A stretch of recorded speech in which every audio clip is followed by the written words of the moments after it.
We were talking earlier, Eddie, about calls for Anthony Albanese to go to Israel and see firsthand what's happening on the ground. Penny Wong, the Foreign Minister, she went not long after October 7. I can see you shaking your head because I think you know what I'm about to say. Yes. She went there, but then inexplicably declined to go to the scene of the October 7 attacks.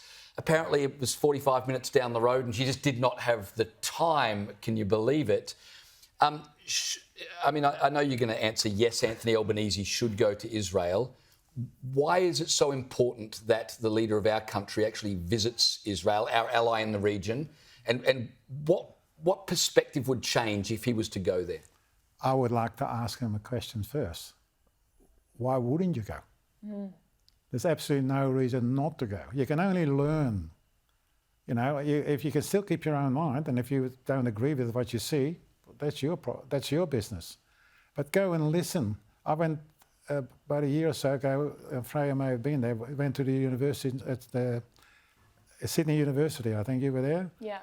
Nobody was interested in listening to what we had to say. You know, if you don't listen to the opposition, you don't learn. And Anthony Albanese should go to Israel to learn. If he doesn't like it, that's his privilege. You can't lose. Indeed. And it's deeply concerning as well. I mean, on social media, there's been this really interesting and very scary rise in Holocaust denialism. And that's feeding into the anti-Semitism, into the extreme hatred of Israel. Obviously, it's amazing that you guys were able to do the reunion today, but the reality is that within our generation, there won't be any Holocaust survivors left. So how do we keep the memory of the Holocaust alive?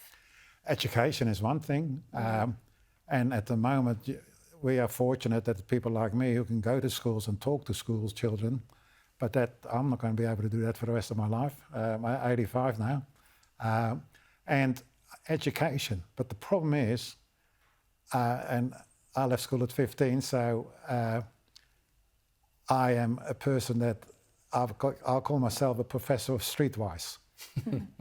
Right, and my friends have went to university. I think what's got to happen is education is the only way you can stop it. But the government's got to step in. And you know, professors and academics, you can't go from there, read out of a book, and you've got to be able to know what you're talking about. And education, that's why I go to schools, and I've done a lot of them in high schools and primary schools, universities. I like talking to school children more than I do to adults. The questions are much better.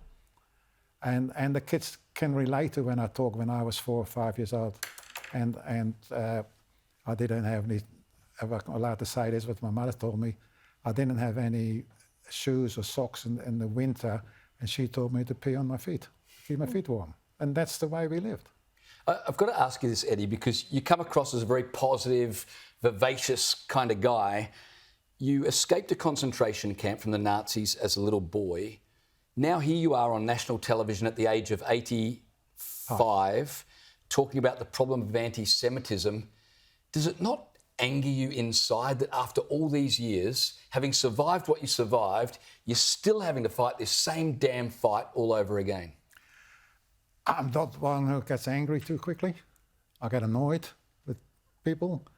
I'm getting fed up with this government. And I think they've got to go about it differently. And if they don't go about it differently, it's only going to get worse. And the way to go about it differently, step in and arrest people. Don't make excuses. Well, thank you so much, Eddie, for joining us in the studio, and amazing work on the beautiful reunion today. Education and leadership, that's what it'll take to combat anti-Semitism. Thank you very much for having me. It's a pleasure to have you.